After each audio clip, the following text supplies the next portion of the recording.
a secret now.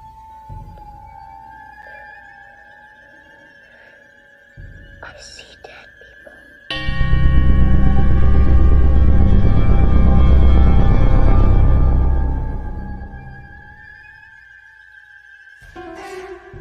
Welcome to Blondes and Boos. You are about to embark on a journey, one that often leads to more questions than answers.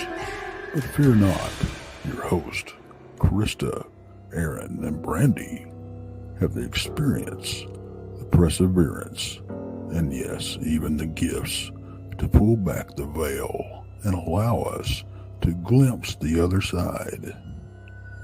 They will share not only their experiences, but will introduce you to world-renowned researchers and experiencers to help you find answers in the murky waters of what we call the paranormal.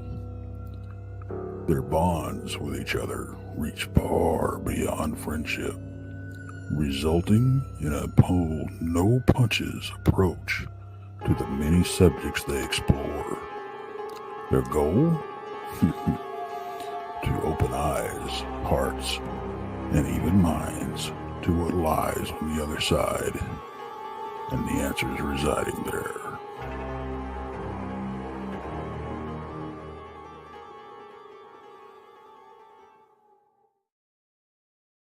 Everybody, welcome. Appreciate everybody coming in tonight. And it's I'm excited. We like having Jason McLean on our show. I do too. You always learn something every time. Always, most all the time. Yes, absolutely. How you been today? Oh, good. I'm getting my stuff all packed up for the fish fry and meet and greet at Brown Springs, Oklahoma. That is on Saturday, but I'm leaving tomorrow. I'm going to do a little squatching Friday night, so I'm excited. Awesome. So, very cool. That'll be fun. I'm sorry I'm missing that. Well, you know, family first, Yeah, life happens. You know how that is. Right. Yeah, that's all right, though. I'll catch the next one. I'll go down there next year for sure. Absolutely. It's a lot of fun. Of fun. Yeah, for sure. Wow. We got a lot of people strolling in with us right now. Let's see here. Who all do we have? We have Gary Spikes. Hello, Gary. We have Werewolf. Good to see you. And we have Be Kind. Glad you can make it here with us. Little Patty. Let's see. We have Catherine Gay. She's awesome. We actually met her at the Dogman Conference this year. Went to dinner with her. Yes. Yeah. Let's see. We got Penny Van. Appreciate you tuning in. And Glenn Dannison. I'm trying to catch this before my computer refreshes. You know how it does that, Brandy, and I lose people? Yeah, you better hurry. I'm trying to scroll here. We have Mr. G Rides. Gregory, hello. Welcome. Freaky Geek, how are you doing? Good to see you. Crystal J. You're going to be seeing Crystal J and Gary Spikes. Yes, tomorrow. I'll be seeing them tomorrow. Yes, tomorrow afternoon. Yeah. And then JD Smooth is checked in with us. And Scotty B. Appreciate you guys. Crystal McGee, she's tuning in. And I'm sorry if I'm missing anyone. Chiro. Hello, Jane. How are you? And we have Ristel. Good to see you, Ristel. Wow. And I just refreshed. And I am so sorry if I missed anybody, because when it refreshes, it loses my spot. So I apologize to anybody that I might have missed. Definitely apologize. Right. But I just wanted to mention, though, if anybody would still like to come out to the fish fry and meet and greet at Brown Springs, just shoot, text, a message and let them know you're coming. I don't know how much food we'll have left because, Gary's already out there. So, and he's got all the fish and everything. So I'm not sure if that's still available, but we'll be out there. If you just want to come out and hang out the afternoon, we're still there, or come out and camp. It don't matter. Yeah, I really, I think it'll be a good time. I'm sorry I'm missing it this year. Maybe next year's I'll get to make. Right. Right. Yeah. So there are a couple things that we do have coming up. In January, we have this event. It's Lone Star Paracon with the Kling brothers, and a lot of good speakers there, as you guys can see. It's got a great lineup there.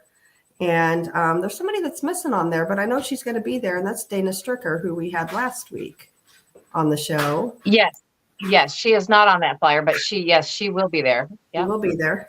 And then Blondes and Boos is teaming up with After Dark Paranormal, and we have 3 events we are doing next year. One at Ashmore Estates, one at Malvern Manor, and one at the Ray County Museum. Tickets will be on sale soon, so just kind of stay tuned. And we will have big name paranormal people at each one of the locations. So paranormal or cryptid people at those locations too. So that'll be fun too, won't it, Brandy? Oh yeah, those are a blast. So I did for our members, I did video and things like that of Ashmore Estates. I was there, so they got a little taste of the place. So maybe we'll get some more and put some more out there so everybody else can see what they're missing at that one. Right. And then also in June, I believe it's June 8th of next year, along with, so we have, it's called Texas Front Porch meets Brotherhood of the Wolf, and we will all be at the Alabama Bigfoot Conference. So you will have the whole Texas Front Porch crew speaking, BMR, Jason, Brandy and I, and then Barton Nunnelly, Martin Groves are all going to be speaking also. So and Greg Goggles will be there speaking. So and of course, Tex is going to be our MC.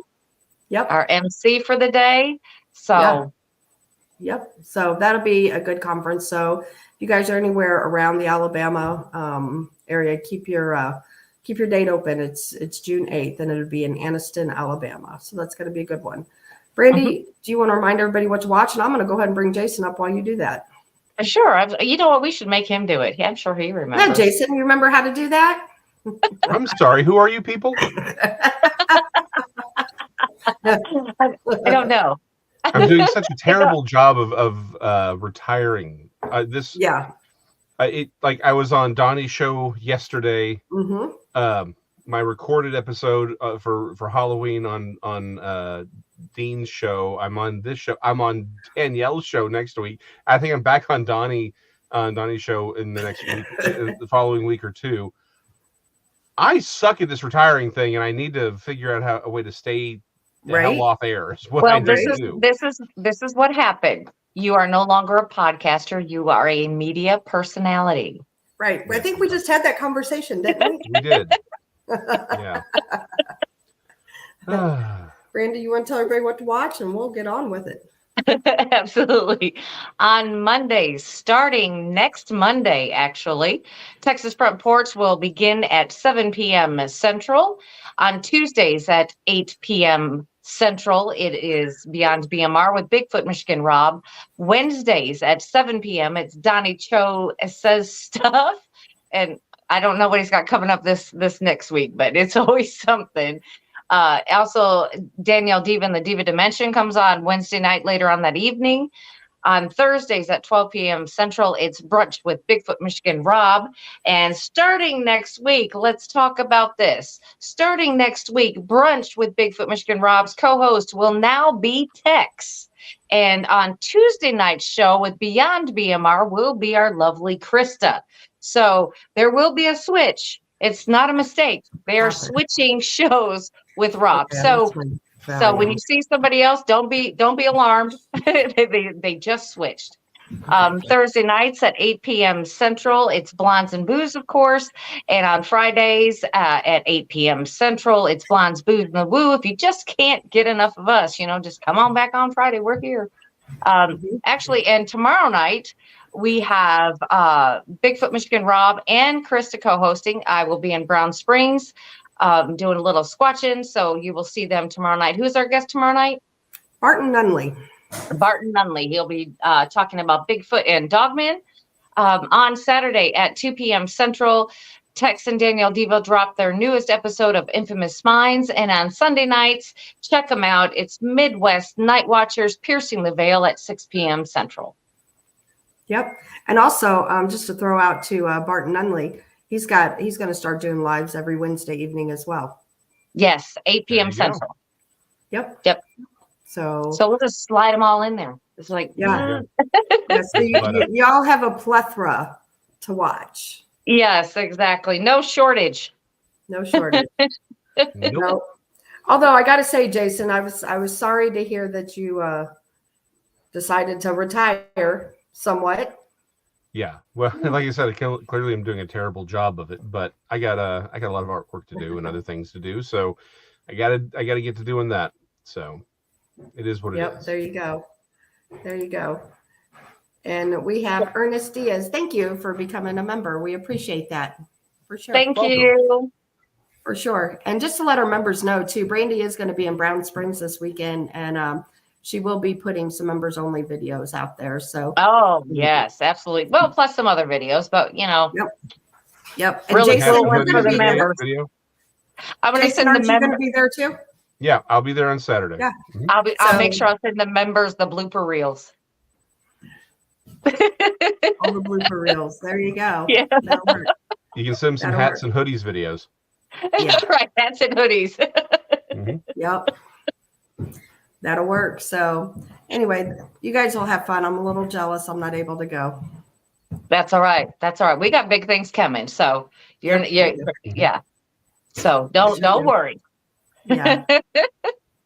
Yeah. Rob says, bring your laptop, Jason. Lots of work for you. Yeah. And yeah. Mike, thank you very much. Thank you, Mike A. Hold on. Mike A. Congratulations. I never got an email from you on the drawing that you won. So give him an email. Yeah, send me that email. Yes. I think we hollered at him on Monday too. I think I did. Yeah. So anyway, we did. So we got it that time. He's right there. He can't escape. There you go. There you go. So let's talk controversies and UFOs, guys. Oh my gosh. There's nothing controversial in UFOs. What are you talking about? Oh no, nothing at all. Nothing. Craziness. The government is fighting amongst themselves about UFOs. How could there not be controversy? Mm-hmm. Right. True story, Brandy. And so I think that one of the big problems, I think we need to just take this step back, and it's not just UFOs, right? It's not. It's a lot of things. I'm going to say this as carefully as I can. There's a lot of people with less than honorable ideas out there claiming to be on our side, right? Mm-hmm. And the simple fact of the matter is we have, I think, been very, very naive in the Fortean fields as far as who are actually researchers with real intentions and who are running around basically either deliberately being misled because of their own naivete or just straight up manipulation, or themselves are information are disinformation agents. And the problem is we have all this floating around in the ether, and we're building theories and ideas and speculation based on what's out there. The problem is what's out there is BS created by people who want you pursuing that BS. Right. Mm-hmm. That's the real issue. I mean, like, that's the real issue with all of this is, again, it's not just a UFO thing, but it's just sort of, there's figures we can point to and say, we really need to be more careful because look at these people very specifically. Right. Right. Mm-hmm. But this can apply for all of it. Mm-hmm. And again, I think the big issue is there's a lot of people who are well-meaning, they're doing their best, and they're being given information from whistleblowers, and they ain't blowing any whistles. Right? Yeah. They're there to manipulate, and deliberately so. And maybe there was a time when there was, I would say before 1980, and we're about to say why, where it was more spin rather than direct manipulation. Mm-hmm. Although I think even that's a little naive. But once you get post 1980, there is an agenda, specifically with UFOs. There is an agenda as to how we are to look at them, understand them, And what we think of as, oh, we're the fringe. We're out here. We're fighting for the truth. No. You're being manipulated much harder than even the people who don't believe UFOs are real. Mm-hmm. That's the real shame of it. I'm gonna throw. This sounds completely disconnected, but give me a second. I'm assuming everyone's seen The Matrix, or at least understands the idea of The Matrix, Yes. right? Yes. And I'm sorry, it's over 20 years old. I can't help you if you haven't seen it. But one of the things, the basic premise of the film was you take the red pill, you go into the real world, right? Where your actual body is. But if you take the blue pill, you stay in this digital realm. You're still plugged into the Matrix, and everything you know is an illusion. Mm-hmm. There is a theory that evolved after the second movie came out, and it was revealed that Neo's powers worked in the real world, right? Mm-hmm. Right. A lot of people said, hold on, that doesn't work at all. Because you're welcome, Scotty. Always fun to be with the girls. Because the entire premise of the film was the entire reason he had powers in the digital world was because he was manipulating the code. He was in a digital world. He could, by the power of his mind, whatever, manipulate the code itself. That's why he had power. He shouldn't have powers outside of the Matrix. And so a lot of people said, what if the real world is a lie? And it's just another level of the Matrix. You go from, like, say, Matrix Prime to, like, a heat sink. And that all of this fighting that they're doing is entirely just a heat sink. And a lot of people say at the end of the third one, when Morpheus looks up and says, and they're like, hey, we won. And then he says, is this real? Like, it's like, why is it the last line we get from Morpheus is this real? A lot of people have said maybe what they were trying to tell us is they never left the Matrix. There were simply two levels of it. Uh-huh. And they're so busy fighting, thinking they're in the real world, fighting for the real world, that they never stop to ask certain questions about, did they actually leave the Matrix? Mm-hmm. And that's why Neo's powers work in the real world. Is that it's not actually the real world. And so in which case the people who are fighting the resistance are just as enslaved, just as trapped as the people in the Matrix Prime, let's call it. Mm-hmm. In the same way, we have to realize our government, and particularly the intelligence agencies, have access to psychological research that took decades and tens of billions of dollars to develop. They know how to play you like a fiddle. They know how to play all of us like a fiddle. I believe in free will. I do, but we have to be conscious of how easily manipulated we are. Let me throw one giant grenade on the whole thing. Roswell. Mm-hmm. Oh yeah. Everyone, we have people come back saying, no, whistleblowers, look at all this technology that came out of Roswell, and it did this, and it's this, and it's all of this stuff, right?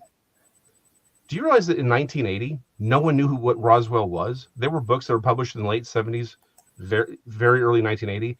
Roswell's never mentioned. I did not know that. The UFO community had completely forgotten about Roswell. Wow. The guy who brings it up, the main driving force, was William Moore, a.k.a. Bill Moore. Most people know him as Bill Moore, right? Mm-hmm. In the late 80s, early 90s, I forget which one it is. It was either 92 or 89. He came out and said, by the way, I have been working as a disinformation agent for the federal government, and I have actively manipulated people within the UFO community. Now, here's where it gets worse. He then claims, well, but here's the thing. I was doing it to get their secret information. And that's why I was participating in manipulating the entire UFO community and deliberately manipulating people for whom they were just genuine, honest, researchers. Nobody talks about that. No one ever says, well, okay, then hold on. if he was why should we trust him when he says that he was really trying to get the truth? Maybe he just couldn't keep up. Some people had put some things together, so he admits it, and then he moves forward. How do you know he's not still working with the DOD or OSI? Right. True. Richard Doty. A great introduction to this entire sort of topic is Mirage Men. You can go watch it for free on Tubi. I think it's on Amazon as well. Richard Doty, Dean's interviewed him, knows him, pleasant guy, but he worked with military intelligence. He worked for OSI. Mm-hmm. He is deliberately connected to all of that. Linda Moulton Howell, he manipulated her. He gave her false information.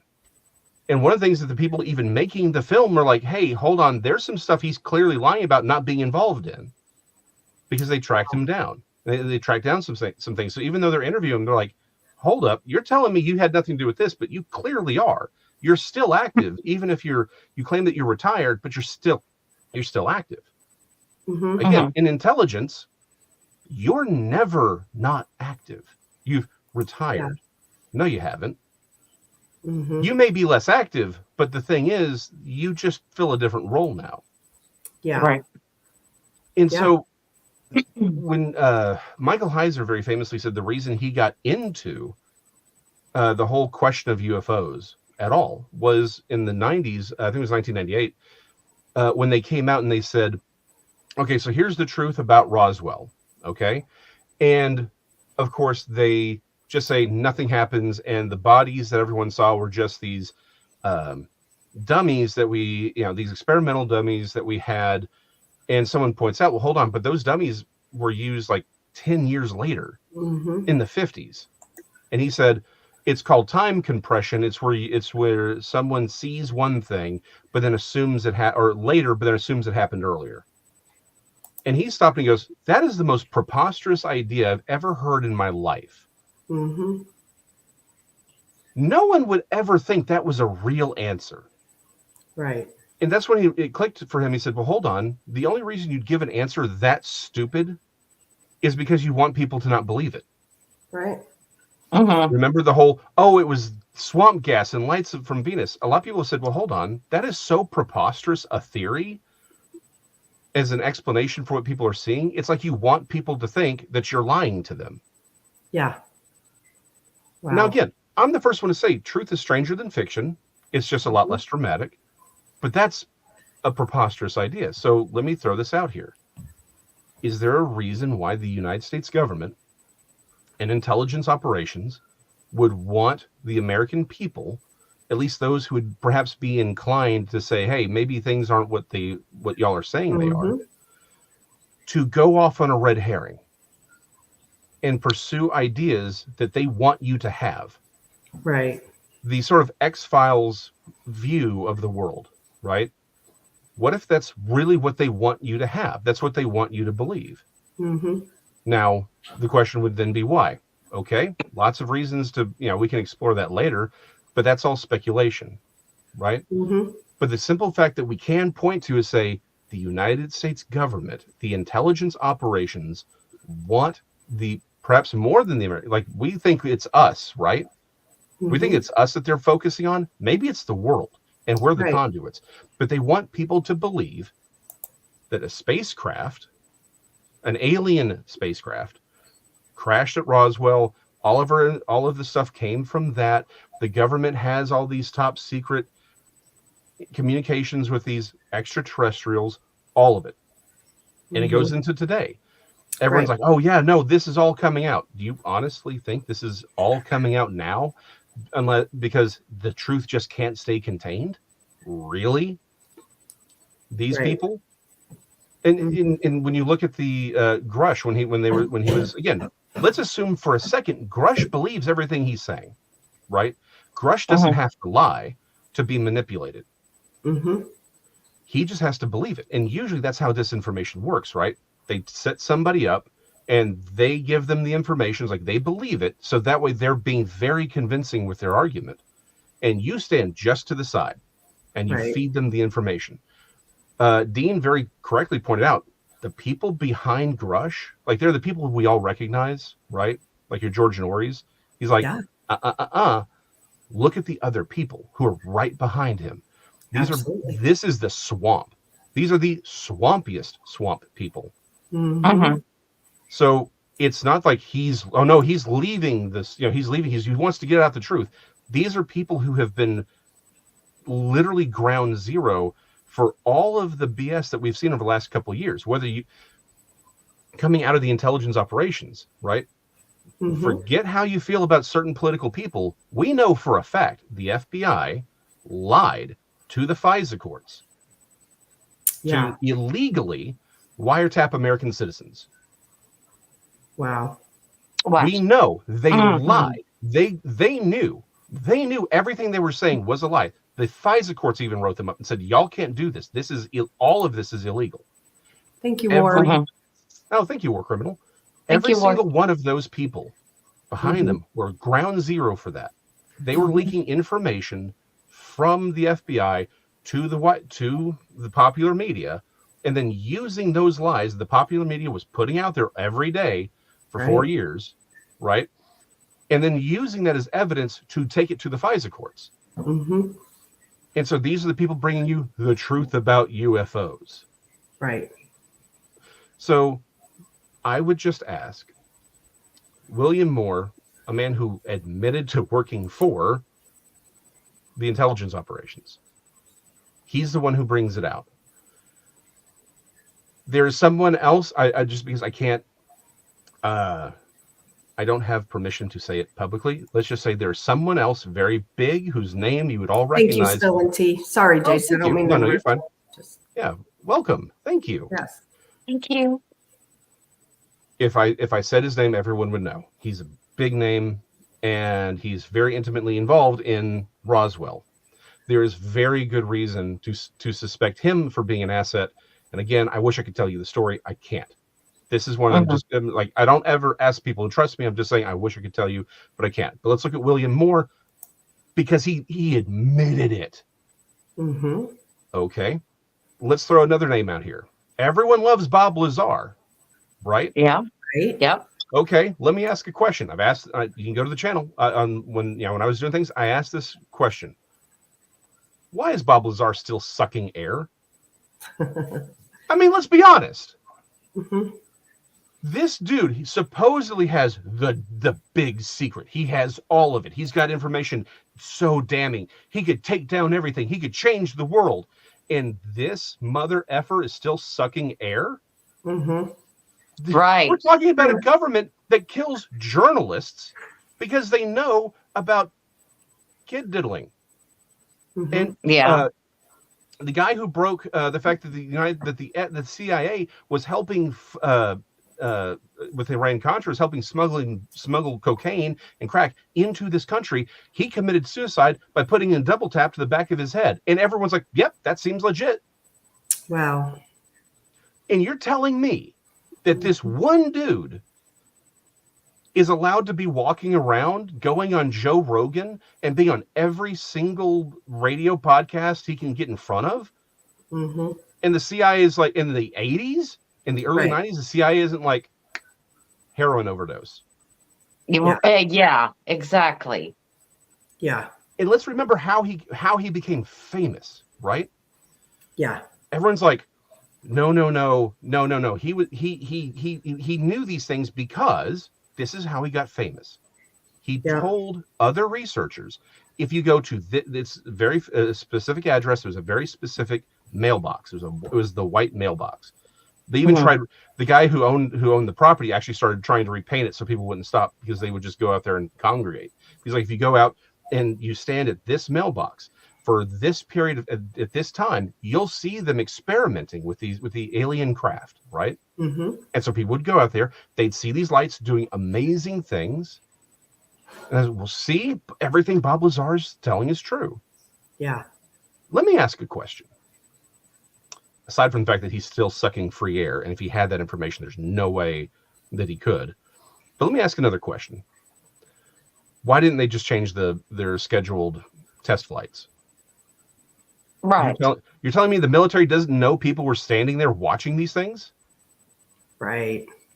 Right. They know everything within a 100-mile radius of that base. And you're telling me that with all this super whiz-bang technology and knowing he was out there telling people this, they didn't just say, well, hey, there are people there. Let's just hold off or just change the schedules. Or let's just move the craft. Yeah. Or let's just do this. Thank you, Werewolf. Thank you, Werewolf. Appreciate Yeah, let's just move the craft. Yeah. It's like there's 100 questions that don't make sense if the story he's telling is true. Absolutely. What makes a lot more sense, and this is about to match up with another story I'm about to tell you, is he's disinformation. He was hired. Maybe he was part of the, again, let's even assume for a second that he believes everything. Let's go ahead and give him that benefit of the doubt. That doesn't mean that he wasn't manipulated the entire time. I don't think he is, because I'm about to tell you that story. Publicly accessible. Okay. The most obvious answer here is he was hired to tell this story. And he was given the information he was needed to sell the story. Because they want you to believe that's what happened. Noria Hayakawa, this dude was there. Again, another one of those ground zero reporters on our side, right? You can watch it for free. It's called The Conspiratologist. You can look him up, Norio Hayakawa. It's like a 30-minute video where he's just talking about his life. He talks about, very specifically, he was one of the very early people to interview Bob Lazar. So he was there interviewing him at his house, and he said it was the weirdest thing because there were people in the house dressed in suits and walking around the perimeter. He's like, even while he was interviewing, he's like, this doesn't feel like a dude who's trying to tell the truth and on the run. This feels like a dude who's part of a system. Yeah. Again, go watch it. This is not my story. That's his story. I just have the question of why is this dude sucking free air if he's claiming to be what he claims to be? If he is what he claims to be, he would have been dead that fast. Yeah. Well, I hear so many people either they love him or they hate him. Bob Lazar, you know. Well, you know, I always think about this though. I mean, Krista, you and I have heard about the Cape Girardeau crash that happened. What was it? 7 years prior to the Roswell crash. You know, and everybody relates anything to an alien crash to Roswell. Maybe that's not where they got anything that would, you know, that they talk about technology. Maybe it's from this crash over here. That's why you don't hear about it. Nobody talks about it. You know, nobody says anything about that one. It was just a hush hush. It crashed. They picked up the stuff and then they left. That was it. Yeah. Well, let me ask a question. Who says they're getting the information from the crashes? Exactly. That's true too. So that's true. I mean, that's what the theory is. That's where they're getting the technology from. But I mean, if that were true, I don't think it's from the Roswell crash. I think it could possibly be from the Cape Girardeau crash because they didn't say a word about it. It was like they came in, cleaned it up, and left. There was nothing said. Nothing. Right. I've got a couple pictures for you that I've sent to Krista. She was very kind enough to upload them. Yep. Tell me when you want them up. So, and again, let's go back to this idea that there were a lot of I want to put a pin in this idea. There were a lot of crashes in the 40s, 50s, and 60s. Right. A lot of them, the vast majority of them, around military bases. Let's put a pin in that idea for just a quick second. Right. Krista, could you put up the just, you know, it doesn't matter which one, one of the first, well, not that one, the hand-drawn. Sorry, yeah, the ones that are little, yeah. Supposedly the story, and there's actually a book coming out that says, no, the term flying saucer actually predates Kenneth Arnold's sighting. But Kenneth Arnold is sort of the sighting that creates the UFO flap, right? Specifically the flying saucer flap. Everyone points to this and says, you know, this is what he saw. He made this hand-drawn image, okay, because there were two types of craft that he saw that day. One looks like this, like a boomerang with that little thing in the middle. Right. And the other one looked like a heel with a sharp back, right? With a flat back. Can you put up the other hand-drawn image? Let me see. What's it? The one? It wasn't the one I just put up, right? No, it's the other one. Sorry. Thank you, Gary. Thanks, Gary. Does that doesn't look hand drawn to me, but is it? Well, it is. Yeah. Okay. Yeah. So this is actually from another document, but essentially it's hand drawn. This is not drawn by him. It's he described it to an artist, and this is what they drew, right? Wow. So you notice again, crescent shape. Yep. Very flat. Yeah. So here's the thing.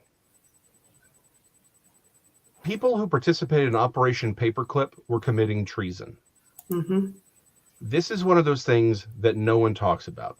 Operation Paperclip was illegal. The president of the United States at the time wanted nothing to. He wanted every Nazi war criminal to face trial. He said, I don't want any of these people who committed war crimes, who committed these crimes against humanity, to come here and work for us. Yeah. Operation Paperclip was a deep state intelligence operation to clean up a lot of these war criminals and these scientists, because we wanted what they could do. Because guess what? The Russians were doing the same thing. This includes test pilots and the technology. Okay, now you can put up that first image.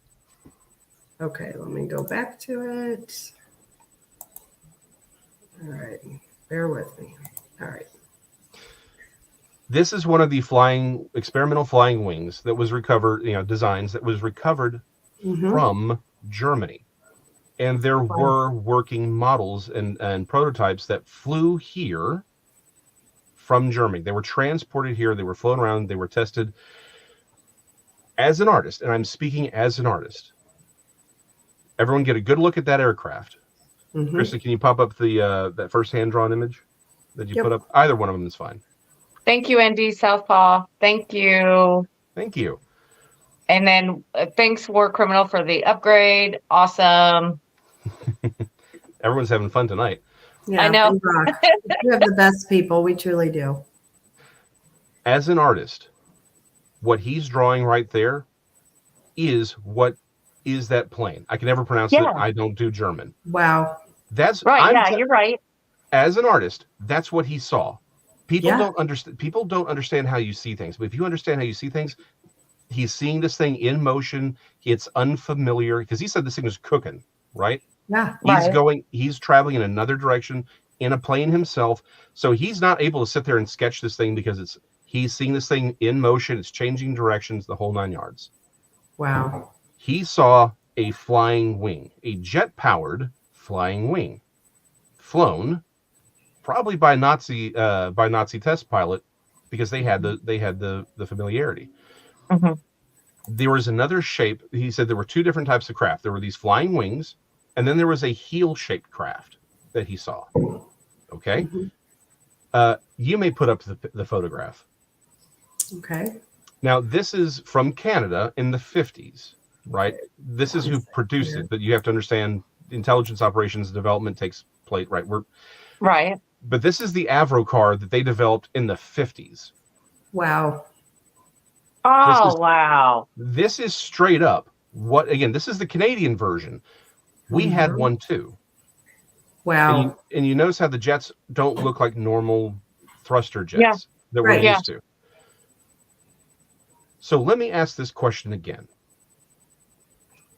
Would the intelligence operations of the United States government and the DoD have reason for the American people to believe that all of these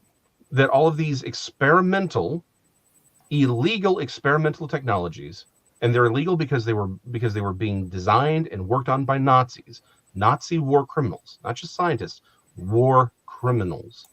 And that if they were found out, everyone involved is being brought up for treason and probably executed. Right. Wow. Would the United States government have reason to lie to us and to make, again, maybe we're not even the targets, but if we believe it, everyone's like, oh, it's crazy. That's just some UFO stuff. Yeah. Thank you, Ristel, real quick. Oh, thank you, Ristel. Then what you have is the president of the United States, because a lot of people have said the presidents of the United States don't really know anything about any of this. Because particularly if you're talking about Eisenhower would have had these people shot. So is there a so again, is there now again, everyone's like, well, yeah, but the Operation Paperclip is out now. We know it's real. Why keep up the facade? That's speculation. But what we know is where it starts. We got a lot of technology coming out of Germany. We got a lot of Nazis coming out of Germany. In fact, there was a joke. People kind of knew it was real in the 50s and 60s when they were talking about the space race, right? With the Russians, they said our Nazis are better than their Nazis. That was literally a gag. But stop to think about how deep this particular point goes. Werner von Braun worked with Disney. He was friends with Walt Disney. Yeah. When we were in the space race, they had films where Werner von Braun would go out and he's talking about this rocket that he was designing and how we would get to space. And you go watch the films. Disney produced them. Walt Disney and him, they were friends. Walt Disney also has very interesting connections to the CIA. Mm-hmm. A lot of people in Hollywood have connections to the CIA that seem odd. And that's one of those things I've talked about also on the channel. Right. Was why is I just forgot his name. Lead singer of the Doors. Jim Morrison. Jim Morrison, thank you. Jim Morrison's father was the admiral who oversaw the Gulf of Tonkin incident. No. Yes. Now, please make I that didn't one know make that. sense. Yes. Oh, I was like, that can't be real. I was like, okay, this can't. I found so many points where it's like, no, this is his father, because it didn't make sense. You're telling me the guy who's the lead of the psychedelic movement, who's like the front man, and his father is literally the admiral who oversaw the Gulf of Tonkin incident, a false flag event that gets us involved in Vietnam?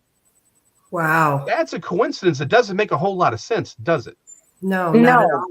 No. Mm-hmm. Wow.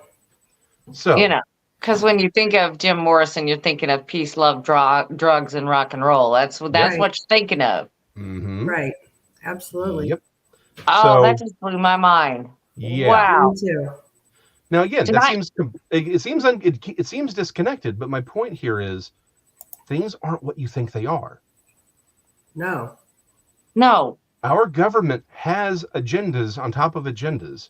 For us, what Eisenhower's last speech, the military-industrial complex. Now, here's the thing: the original version of that speech was the military-industrial. No, it was the congressional military-industrial complex. Mm-hmm. How do you think these people? Why do you think there's always a war? Why do you think the deep state, both sides of the fence, hated the one guy who didn't start a war during his presidency? Because how do you think they keep that money flowing? To them, to all of them. Wow. How do you think that money keeps flowing? See, Chris, I told you at the beginning of the show, I said, I always learn something from him. Yeah. I know. Little Patty says, wow, I'm stunned. I'm right with you, girl. Yeah, I'm like, what? Now, I'm not saying that there isn't legitimately weird stuff out there. I believe that there is. Again, I'm a biblical paranormal researcher. It is real. But before we can even talk about that, we need to address how manipulated all of us are. Until we start realizing that we've been manipulated by professionals who have an agenda, and then just by charlatans. Mm-hmm. How many people run around and they're like, and everything's a lie. Everything they're saying, they know it, it's a lie, they're just there to make money. Until we actually face this fact, we're never going to really get anywhere. Right. Wow. Holy smokes. I'm trying to wrap my head around all that. Thanks, Jason. I know, right? You're welcome. So, okay, let me throw one more grenade out here, and we can, and just as a thought, because I'm saying no, there is a reality here. Okay. Why is it when it comes to abduction experiences? And by the way, we do know for a fact that the United States government faked abductions. At least they did. Well, they did in South America. Right. Anyway, why is it we have over 400 accounts of people who have either ended directly the actual abduction, or at least the line of experiences and the other paranormal phenomena that occurs around abductees by calling out in the name of Jesus or doing traditional Christian exorcist practices? Wow. Why is that a thing? Forget once. Like, I'll write off anything for like 1 or 2 times. Right. I'll write anything off because you know what? There's crazy people out there. It's probably when you have 400 accounts, and by the way, I have some of them personally where I've helped people. Why do we have a huge connection between people who are experiencers or abductees and paranormal events, shadow people? Yeah. Right. Why is there a deep connection between abductees and satanic ritual abuse? Good question. These are questions up until literally this year, last 2 years. MUFON, if you mention anything about the paranormal, they would shut you down. Like, we don't, they scrub, just as it is in the Bigfoot field, right? You have all these accounts where all of the paranormal and high strangeness stuff gets scrubbed from the accounts, or the accounts get thrown out entirely. MUFON did the exact same thing and have done it for years. And only now that they have sort of a way to paint it as, oh, it's interdimensional. Now, all of a sudden, you'll start bringing some of that in, but they still omit all of it about the Christian stuff. Why is it I can have an account of, straight up textbook abduction missing time event, okay? But the creatures involved, there's no UFO, and it's a giant bird person that was dancing on a cistern in Texas. And yet, everything is textbook. Or why is it can look like a literal demon out of a Hollywood movie, or it can look like again, Bigfoot. Why is it we have these accounts and MUFON wants nothing to do with them? Right. Because it's not because it doesn't fit the theme that MUFON wants. By the way, just not saying everyone in MUFON is some dastardly individual or working for the government or anything like that. My point is though, until we have honest conversations and point out those things that make people very uncomfortable. Yeah. Because it doesn't fit your pet theory. Until you can have that conversation, you can put everything on the table, you're never going to get anywhere. Because here's the problem. Who's being honest? Yeah. I can't, I don't have a magic wand. It's a pen, but I can't click this pen and be like, you're telling the truth. You're a liar. You're full of crap. You are being paid by the federal government. Yeah. I don't have that. Nobody has that. All I've ever asked in this community, for any community, is just can we just put everything on the table? Let's just put everything on the table and go from there. The problem is everyone takes the stuff off the table they don't want. And when you show them evidence of, hey, Richard Doty just admitted what he was doing with OSI. Right. Everyone's like, yeah, but I don't believe it. Or I don't want to believe it. I don't want to believe that these people that I've respected could be so easily manipulated. Easily manipulated? They probably spent millions of dollars manipulating the UFO community. Probably tens of millions of dollars doing this. But they did it because they had a reason to do it. And so the question becomes, how do we have this conversation when people don't want to have it? Sure. How can you get the truth if you don't have if you don't have the puzzle pieces on the table? We don't know what the puzzle is supposed to look like. Right. If you don't have all the puzzle pieces on the table, how are you supposed to figure it out? Particularly when someone's running around going, I don't like that piece, and just throws it off the table. Right. Yeah. Wow. Yeah. Yeah. And I you hear about that all the time about certain organizations omitting parts of the report because it doesn't fit in to what they're trying to talk about or what they're what they're doing. But that's what I had said before is how can you omit something when it is a puzzle piece? Yes. And then when you go back to look at it or to learn something, you can't. Yeah. Because it's missing. It's not there. Yeah. That's crazy. Yeah. And just FYI, everybody, when we come back on the second half, we'll answer questions because I do I have been starring questions. So, wow. We have we have about less than 2 minutes right now before break. So, Yep. But yeah, I mean, it's like we've had this conversation before. It's the same thing. It's like we're out here sitting trying to solve the riddle, Mm-hmm. but we don't have everything we need to solve it. Right. No, exactly. No. And everyone just sort of assumes, well, but we could. What if the problem is the real answer isn't on the counter, right? Mm-hmm. I ask this question all the time. If you went back in time 600 years and tried to explain germ theory to people, no one would believe you. Right.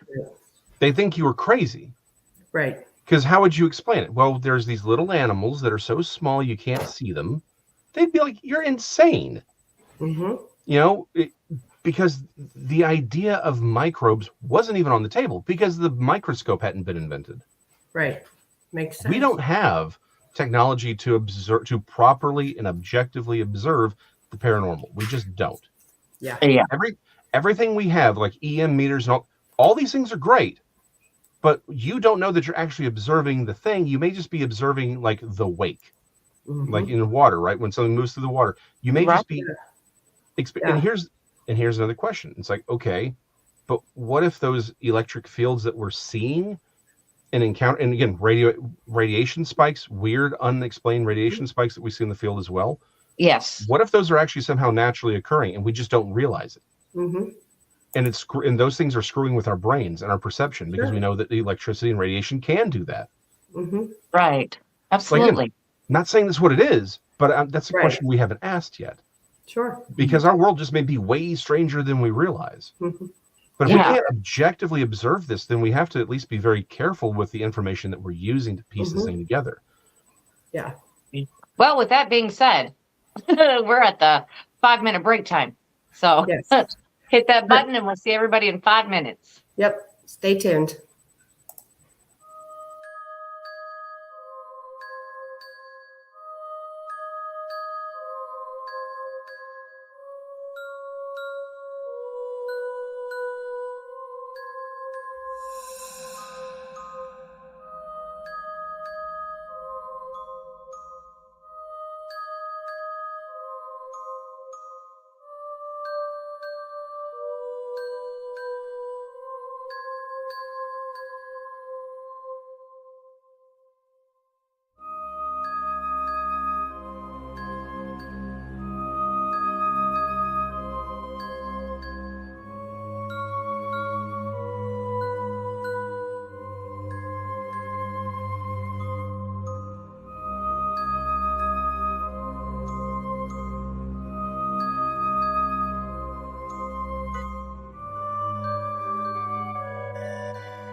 Forever is the strangest thing. It's shorter than you think. No think.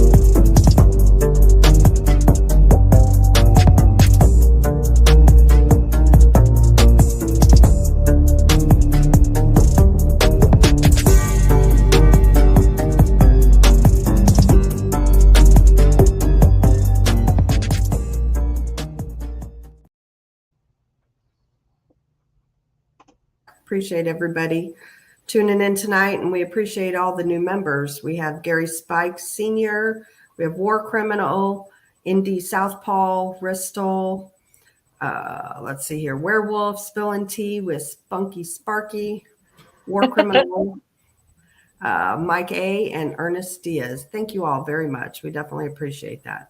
Right. Absolutely. Sure. You know, I got to put up a comment here. This actually, let me find it here real quick. Do you know what one I'm going after? Yes. It cracked me up. Pancho Zorge. He says, I can't find it right now, but he says, I'm taking y'all to bed with me. Don't take this the wrong way. I saw that earlier. Yeah. Yeah. He made me laugh out loud, literally. So anyway. Funny. All right, let's get back into it. Okay, so where were we? Gosh, I'm trying to soak in all that information. I even put in chat. I said, Jason's making my head explode with all the information I didn't know. Well, it really, like the Jim Morrison thing really is one of those things that you hear and you're like, wait, what? I know.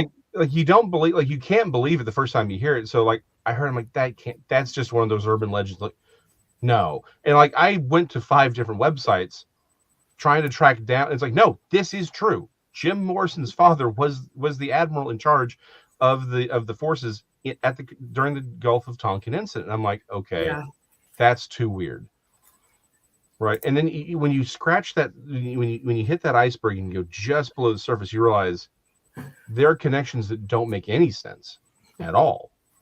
Right. Sorry, the comments are just cracking me up. I'm just saying. Oh, Tex.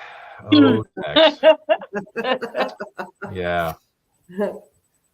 I think I need to eat a Snickers bar while we're sitting here. Mm-hmm. Yep. Steal out of the kids' Halloween candy a little bitty Snickers. Mm-hmm. Yeah, I'm not giving Tex another sponge bath. You got handsy last time. I'm not doing it again.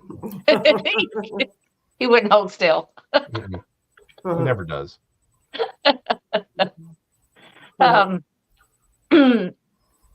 it's all good stuff. Christy, do you want to start with maybe a question or two that we have?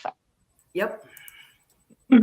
So some of them aren't just questions, but they're comments, and they like, do you guys remember when Eisenhower met with the aliens? Most of Roswell's crash was held at Wright-Patterson Air Force Base. So what do you know about that?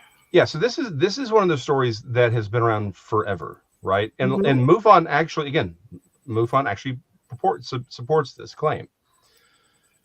So here I'm going to go with Nick Redfern on this one. Now the event apparently did take place, meaning Eisenhower goes during this 3-day. There's this 3-day time window, right? Eisenhower goes missing. Wright-Patterson shut down for a chemical spill. Same 3 days. No one knows where Eisenhower is. And not his closest assistants, nobody. Newspapers were getting ready to claim that he had died. He shows up that Sunday at a church in California, not just a few miles from the Air Force Base, saying, "Oh, I had emergency dental surgery." Okay, a believable story because he had just gotten off of vacation. But it's like, why didn't anybody know you were having emergency dental surgery? Right. One of those things, again, just like, okay, seemingly plausible, but doesn't add up. Right. And again, why would that be a thing? It's like, just say, hey, he had to have emergency dental surgery, right? And he's, he'll be back in a few days. Right. Everyone would buy it. There's no reason to not just say that. Yeah. So here's, okay, I'm gonna that one comment. I want to come back to that in a second. I'm sorry, Chris. Chris Nichols is actually our friend, so yeah. Well, Tex said earlier he's a wiggler. Yeah, that's true. He is. So we have in just one more statement here is Eisenhower's granddaughter or great granddaughter claims that this event happened. Now that sounds like something you'd say, okay, well, I mean, if his great granddaughter's saying it happened, and maybe his granddaughter, I think it's his great granddaughter though. Mm-hmm. Clearly, she would know. Okay, hold on. Why? Why would she know? I'm sorry. How much do you know about your great grandfather? How much do you actually know about your grandfather? Yeah. Right. Like you're telling me that it's like, I'm sorry, just because you have that connection doesn't necessarily mean that you're necessarily in a position to be telling me the actual truth here, right? Yeah. See, yeah, Russell's got my back on this one. Mm-hmm. Again, her seeming flighty, Bristol's words, not mine. I don't even throw that into the mix, right? Because okay, she's flighty doesn't mean she's wrong. Yeah. But the problem is, it sounds like, well, shouldn't she know? Why?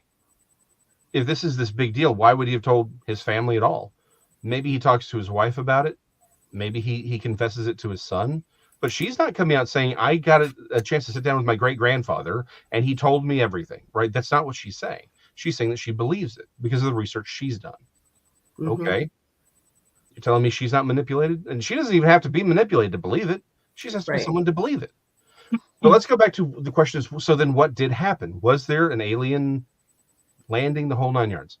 I can't say what happened that day or didn't happen.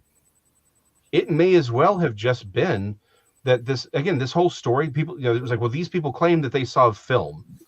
Yeah. Okay, how do we know the film wasn't faked? And that film's never come out for public scrutiny.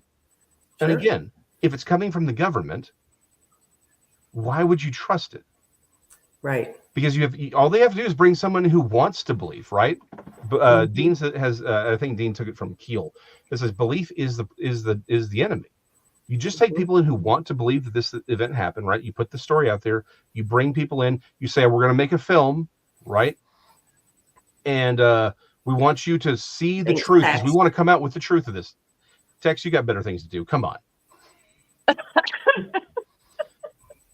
At least make it 10. That's all I'm saying. Do I need to undo the top button here? There you go. There you go. Better watch out, Jason. We'll be making you a OnlyFans page. It says I don't have one. What do you think? Why do you think I had to quit broadcasting? But it's like, it would be very easy to just take someone who's already a believer. You show them some grainy footage. It doesn't even have to be good. I mean, it's the federal government. They could probably do some really cool things even at that time, but you just have to show them some grainy footage, then pull it at the last minute and say, oh, I'm sorry, we can't do it. And now what do you have? You have 2 or 3 people who believe, and now they believe real hard because they've seen the truth, and the government's suppressing the truth now. They don't even have to be in on it. They just have to think that it was that they pulled it back at the last second.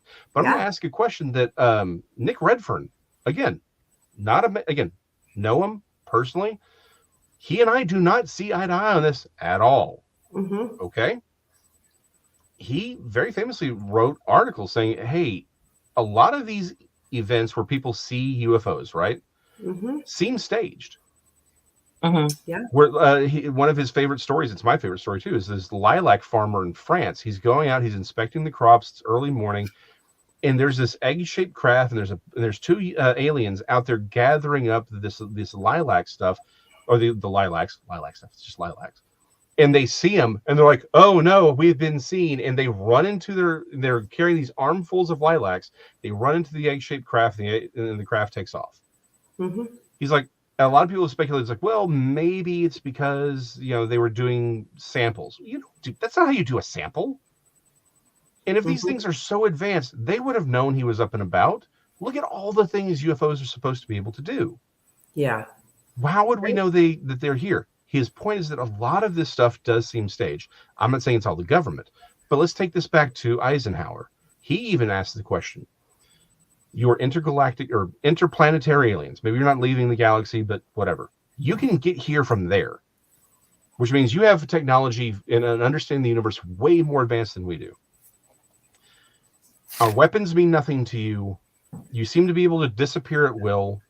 You seem to have some modicum of control over us. You can make us turn on and off. You can replace our memories at will. Why do you need to sign a contract? Right. Because the contract here is we get their technology and they help us develop technology. They get access to us as people. That's the contract that Eisenhower supposedly signed. Why would these beings need to sign a contract with us? That's like us saying, well, we need to send an ambassador to the anthill to make a deal with the queen so we can work on them. Mm-hmm. There's no reason for that at all. No. So why the contract? Now he just says, oh no, that's all. It's all just made up. It's disinformation. It's whatever. That's his thought. I'll ask this question. Maybe that's true, right? Mm-hmm. I wasn't there. None of us were there. We can't say what really happened. Right. Absolutely. But if it did happen, it doesn't make sense for them to be aliens, extraterrestrials that evolved on another planet and came here because their technology would be too advanced. There's no point. However, it makes a heck of a whole lot of sense if they're demons. Mm-hmm. Because a demon, a demonic force, can sign a contract. You can give an agreement, and now it's got access to you. Yep. Full legal access. Yeah. And the president of the United States, any world leader, has full authority in the spiritual realm over those under them. Mm-hmm. So, which makes more sense? An interplanetary force with powers and abilities far beyond those of mortal men coming here asking our permission? Mm-hmm. Or is it something that needs permission to deal with us? Yeah. On that level. Assuming it happened at all. Right. Assuming it's not just another fictitious event created to manipulate us into believing that's what happened. Yeah. What are your beliefs on, let's talk about abduction for a minute, on like the Betty and Barney Hill deal. What do you think about them? So again, I think abductions do occur, right? Mm-hmm. Absolutely. What's really interesting though is when you get into it, you start noticing, and it's hard to find a real pattern, but there is a pattern. But one of the things that becomes real obvious, particularly when you go further back, right? When you go back to, because everyone likes to focus on things from like the 70s and 80s. Mm-hmm.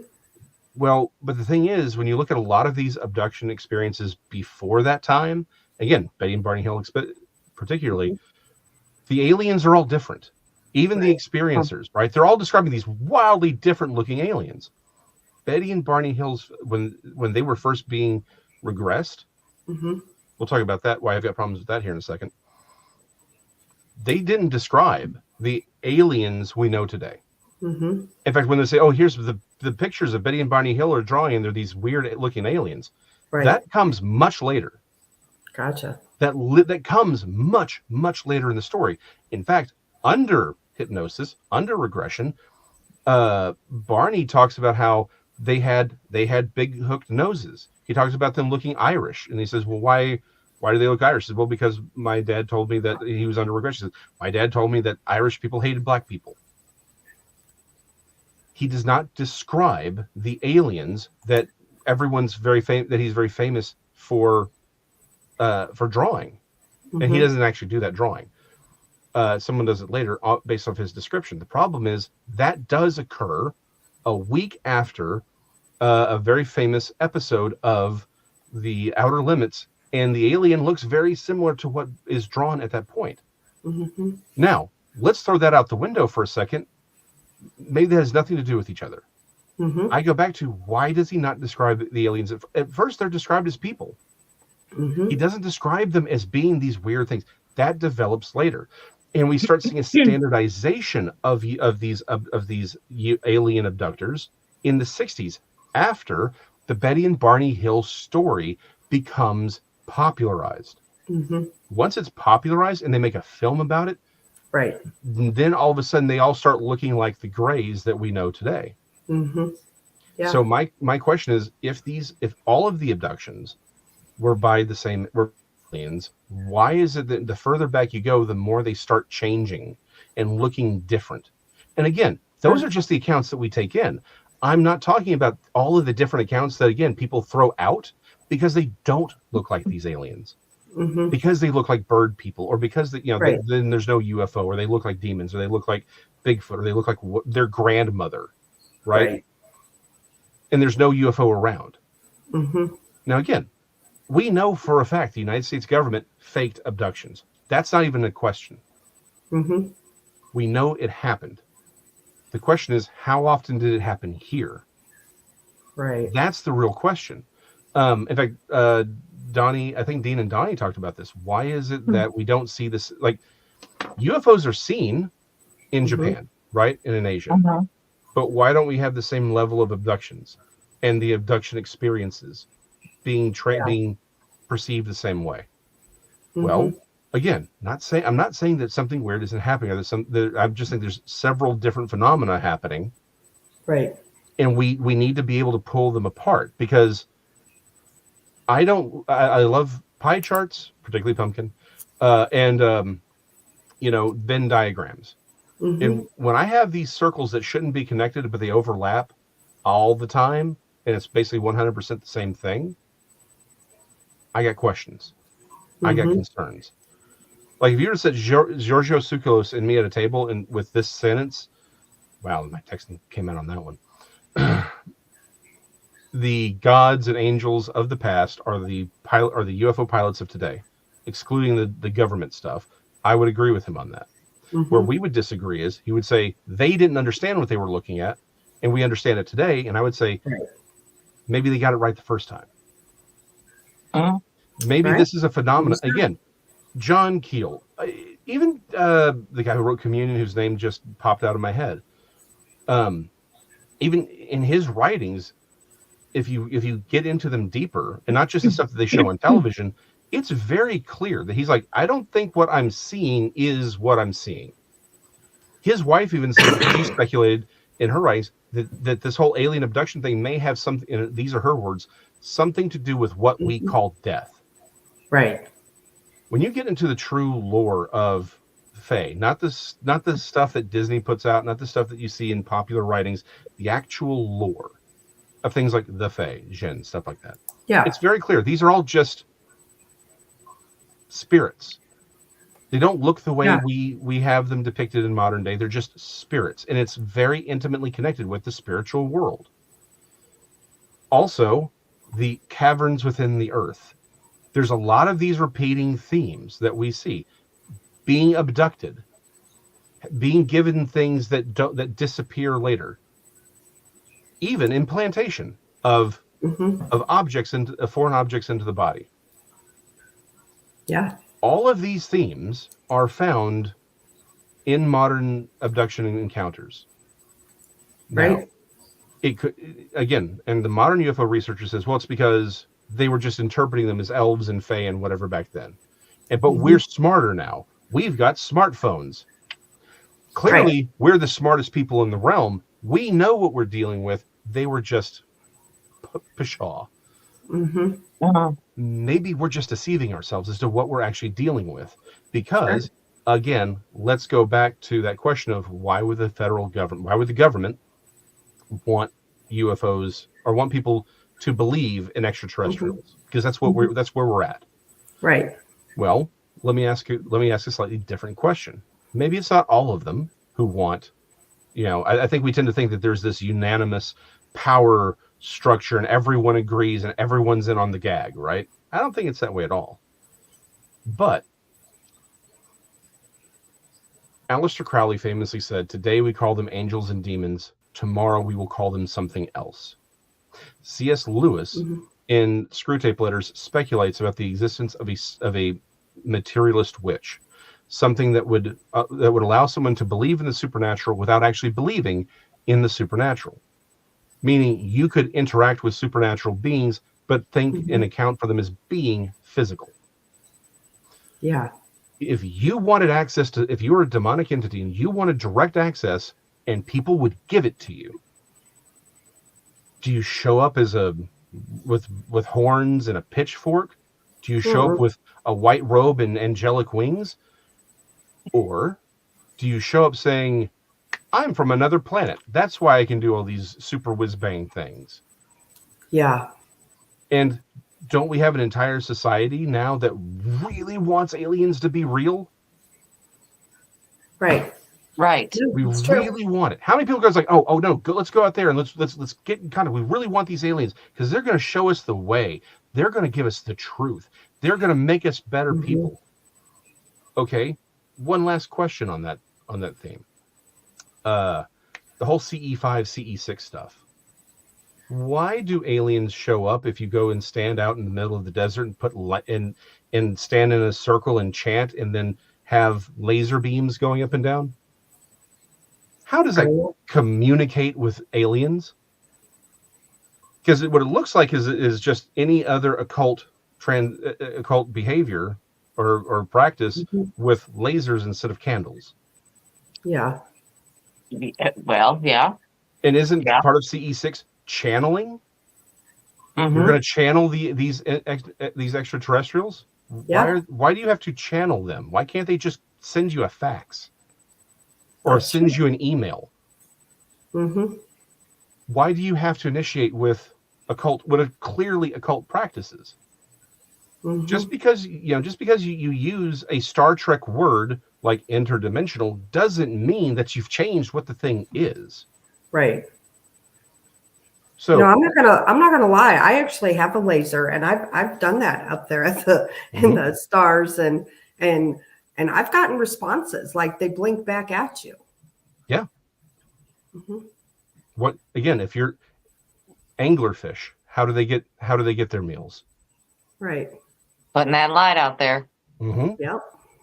Because here's dangling the thing. it right in front of their mouth. This is one of those things. If you invite them, then everything they do is legal. That's true.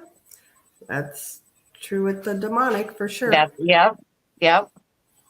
So again, let me ask, why is it that people in the federal government, people who like to go and have weird satanic orgies at a particular place in California and perform mock sacrifices and all of that? Why would they possibly have any reason for hiding demonic forces as aliens? By the way, all those Nazi war criminals, weren't they also occultists? Yeah, I think so. So we bring in a bunch of Nazi occultists, clean up their histories. They get to become very powerful people within our government.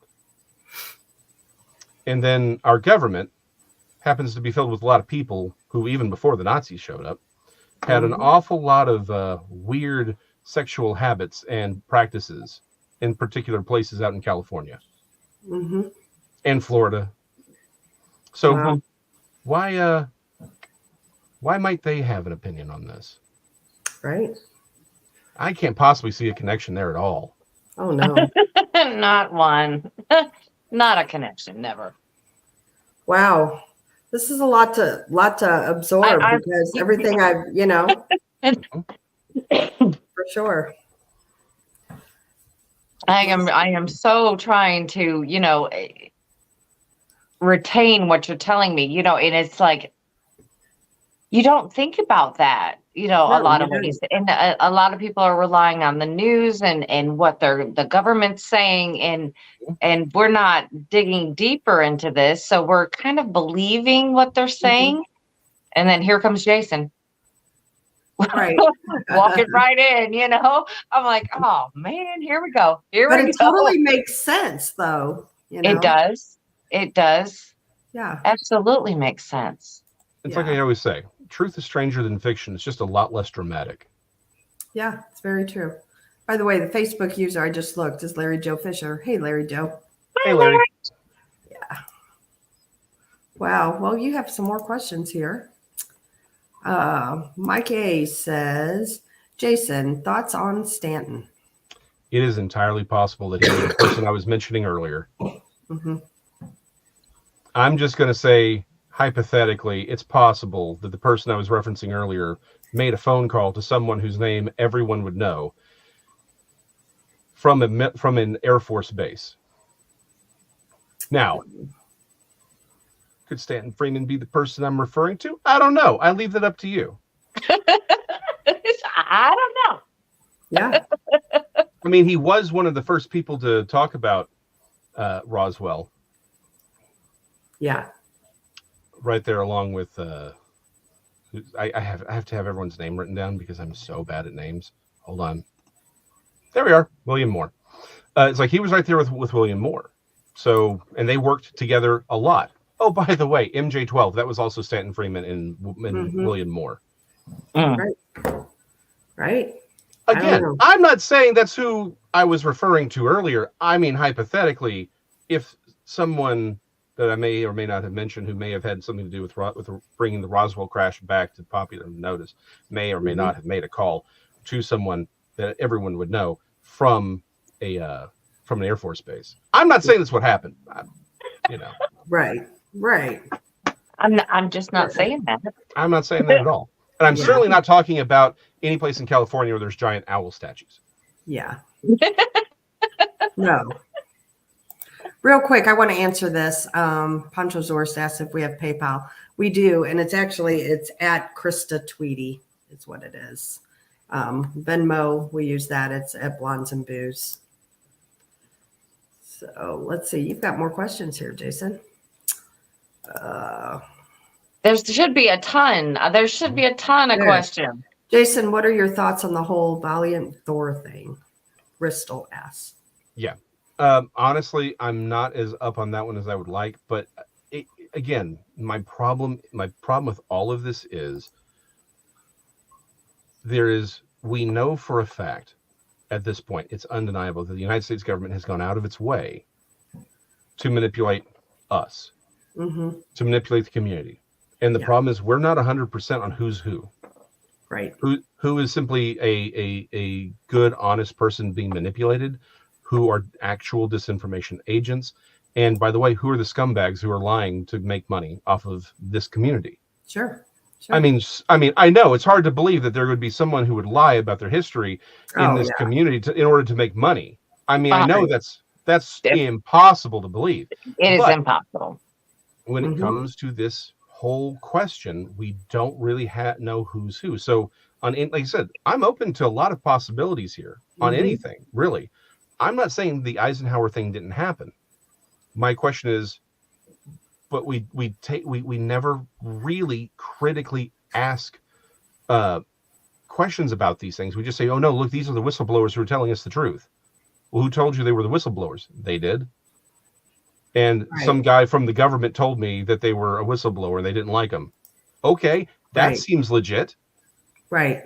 My whole thought on all of this is, let's just open our hands, put it on the desk, and let's get a bigger look at this. Let's take a couple steps back and start seeing overlaps. Yeah. Again, because there's overlaps that shouldn't occur. Why do we have a high degree of high strangeness and paranormal activity associated with abductees and experiencers? That's not a thing that should be there. Yeah. Tex, missing time. That's a Bigfoot thing. And yet we've got Jessica saying maybe it's not. Right. And some of the things that she talked about, I'm like, you know what, that doesn't sound like an alien per se, but sure as the world sounds like a spiritual being that has authority to be there. Right. And again, this is one of those things. So it's like, maybe it is. Maybe it's all of the above, but we can't sort it out. And again, here's the problem. Do we have a way of saying what's the government, what's a psyop, and what isn't? Right. Because I don't have the magic pen wand that says full of crap, real. Right. Full of crap, real. Ain't none of us got it. Right. All I'm asking is, can we just put everything on the table and not throw things off because we don't like them? Sure. A spirituality Odyssey asks, what if there's both demons and real ETs? Demons. Maybe. Yeah. Or demons, yeah. Yeah. And again, maybe. I mean, I can't sit here and say that that's not a reality. I don't believe it is, because I would just tend to think if you're spending that much time to come here, you're going to do things a little differently. Right. Yeah. But and again, so that's my problem, is we can't see what's what. If we could sit here and say what's the legitimate stuff and what's the government, then we could maybe get somewhere. Right. But right now we can't say that. So at this point, it's like, okay, let's just hold off until we can start putting things together. What I can piece together, though, just doesn't put extraterrestrials on the table. Yeah.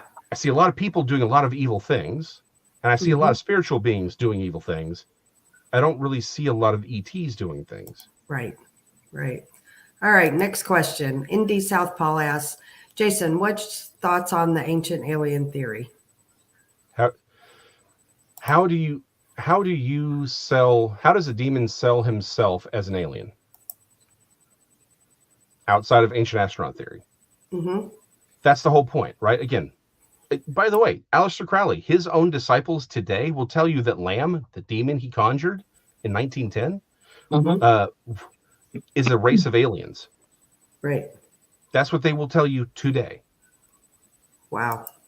And it's like, I'm sorry that so much of, let's look at favorite question I get all the time. It's like, but what about Ezekiel's wheel? It wasn't a wheel. Mm-hmm. There's 4, and you have to omit, like, the description of what Ezekiel sees takes up like 60% of that chapter, or 8 or 70% of that chapter. Right. And we quote 2 lines from it to get Ezekiel's wheel. Mm-hmm. I've done several videos on this. If you read the entire thing, it's clear this is not a UFO. It is. You have to understand the way people conceived of the thrones of the gods back then. They had wheels. We have all kinds of artwork about this. If you read the full description, it's clearly not a UFO. He sees God on a throne that has wheels, and beside the wheels are the angels, or the cherubim specifically. Right. It's like, this is not a UFO. You can't get that out of that unless you remove all the parts that's not. Right. It's sort of in the same way with the visitation at Sinai, which was Eric Von Daniken's big thing. He says, well, look, it looks like this is a rocket ship showing up. Well, yeah, if you omit all the stuff that's not a rocket ship. Mm-hmm. Like the fact that there's no rocket, or the fact that he talks about how it's thundering and lightning and smoke. But that happens for 40 days. Yeah. How much fuel are they carrying to do that, to hover? Because, by the way, they have to be hovering. And by the way, Moses goes up into that. If this was some craft that was hovering and with all that thrust coming down, if he'd gotten anywhere near that, he would have been blown down doing a really bad imitation of the Human Torch. Yeah. Thank you, Two Shadows. Appreciate Thank you. that. Thank you, Two Shadows. Yeah. Good job. All right, I'll undo. Well, I'm out of buttons to undo, but apparently it worked. Anyway. Well, there's a couple more questions here for you. Go for it. Let's go to it here. This is one for you and Donnie. It says, Blondes and Boos Paranormal Podcast. Was Jason and Donnie's last show a joke, or were you beefing? If you have to ask the question. Yeah. You need to watch the show more often. You need to watch the show more often. Yeah. If you have to ask the question, you need to watch the show a lot more often. Yeah. Yeah. Yeah. Because we talk that way to each other sometimes. Yeah. Yeah. Again. And don't mean nothing. Yeah. No. We really are friends. Yeah. Yeah. We talk off it. So let me just say this. Donnie's if you've noticed, Donnie's a big fan of professional wrestling. Yes. True story. So that really should give you everything you need to know. Yes. Yeah. Yes. Ernest? Just sorry to wrap up the thought on ancient aliens. Good. Sorry, real quick, just 2 seconds. So Eric Von Daniken, I believe he's a legitimate researcher. I believe he believes what he's doing, right? He does.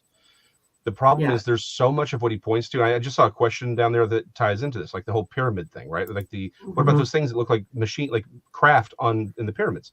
Right. The problem is it's so much of what he does, he deliberately has to omit material to make his argument work. And he has to take things out of their context. For example, those carvings in the walls, like, well, this looks like a speeder, and this looks like a plane. Yeah. They're hieroglyphs, right? Hieroglyphs were letters. There's 2 different names being written on the wall. One was written over the other, because what they did was these people would come, the pharaohs would come, like, well, I want you to put my name on it. So they'd put stucco on it. They'd, to fill in on the previous, and they'd carve their letters into it, and boom, you're done. And what's happened is the stucco has fallen off. So what you have are in those cases, 2 different sets of letters overlapping to form something that looks like something we would recognize. Gotcha. As a craft. But if you saw what the actual glyphs were separate from each other, and you're like, oh, okay, I see it. It's hieroglyphics. And when you put them together, it's very clearly that's what's happened. But again, if you don't know hieroglyphics, I know I don't. Right. I can't read it off the top of my head. You'd never recognize it. But like if we did it with like, there's if it happened in English, right? Where it's like, oh, look, this looks like a spacecraft. You would look and say, no, that's an A and an O overlapping. Yeah. Right. Okay. Yeah. We would recognize it immediately because it's our language.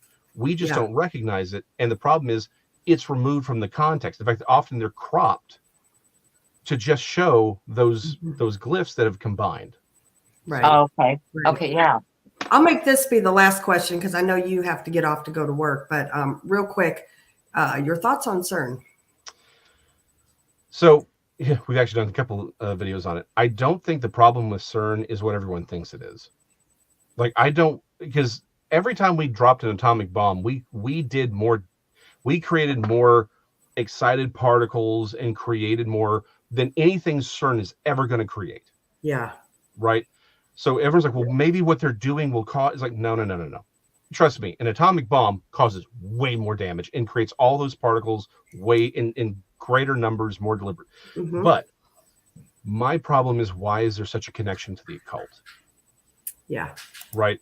That's my problem. And again, all high technology, there's always this connection to the occult. We did several shows on it. My thing is, they're like, oh, look, they were just doing this fake sacrifice as a prank. These are grown adult scientists. Why are they doing pranks like this? Why is it your official art, that you're putting out there in these videos? You've got a person who's literally called Lucifer in the film, and he's walking around. They're all performing these things. Like, the occult is all over that. Why is there a connection between the occult and that? So like I said, I don't think the particles are really the thing that everyone points to. Is like, well, maybe it's creating timelines. No. I think the problem is it's right there in public. They are getting where are they getting some of their information from? And what's the purpose? Now, again, could they be trying to actually communicate and find a way to communicate with these spirits in a way that sort of, again, grants them, because all true witchcraft is about granting that side access to this side. Everything else is for show. Someone said, well, if candles and things are the occult, it's not about the candles. It's about what you are trying to do. Yeah. You can try to communicate with God, or you can try and communicate with them. Yeah. What are you trying to communicate with? Everything else is window dressing. Right. That's why it doesn't matter if it's a laser or a candle. That's window dressing. It's about the authority. And if you can find a way to give them access to us, and you open that doorway, and we're the ones who open it, then they have all the access they need. Yeah, absolutely. It's crazy stuff, man.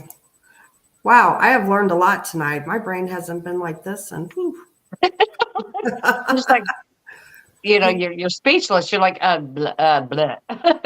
Yeah. Why do you think I tried to avoid talking about a particular author that seems to be beloved in the ancient astronaut field?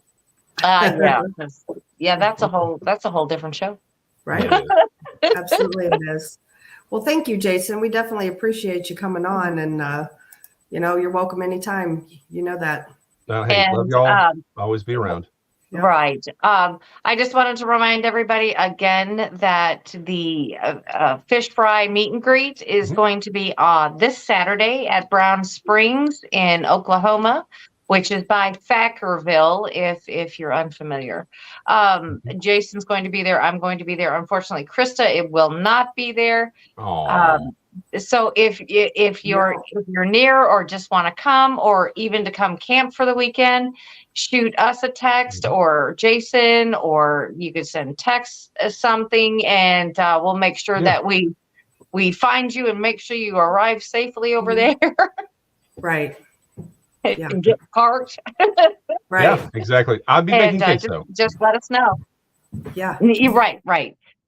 I'll be there tomorrow afternoon. Jason will be there on Saturday. Tex will be there tomorrow. Gary Spikes and Crystal J are already out there. So, if you can make it, come on, just let us know so we know that we should be expecting you. Yep. Well, we appreciate everybody tuning in. Tune in tomorrow night with myself and Bigfoot Michigan Rob.